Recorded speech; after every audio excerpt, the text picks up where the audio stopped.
BRS ప్రభుత్వంలో కేటీఆర్ గారి హయాంలో అద్భుతంగా ఏం జరిగిందంటే బోల్డని చెరువులను ప్రైవేట్ బిల్డర్స్కి డెవలప్మెంట్కి అండ్ బ్యూటిఫికేషన్ కానీ ఇచ్చిర్రు. ఇలా కొన్ని జెన్యూన్ ఉన్నాయి, మంచినే వాళ్ళు పాపం బ్యూటిఫికేషన్ చేసిర్రు సిఎస్ఆర్ కింద. చాలా మటుకు ఎట్లున్నాయంటే ఇప్పుడు ఈ ఎవరైతే ప్రణీత్ బిల్డర్స్ ఉన్నారో ఆ ఫోటో పట్టుకో, ఆ మొత్తం 71 ఎకరాలు కట్టినటువంటి ప్రణీత్ బిల్డర్కే ఈ ఉస్మాన్ కుంట చెరువు డెవలప్మెంట్కి ఇచ్చిర్రు.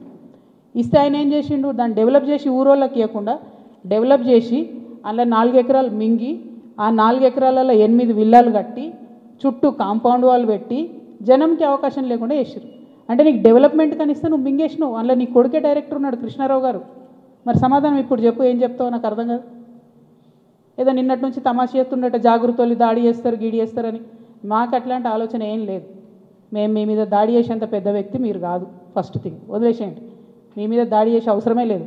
మీ వెనుక గుంటనక్క ఉంది చూసినావా, వాళ్ళని మాత్రం వదిలిపెట్టండి. ఆ గుంటనక్కకి చెప్తున్నా ఇప్పుడు వినమను. ఆ గుంటనక్క ఇంటుంటాడు, ప్రెస్ మీట్ నాకు తెలుసు.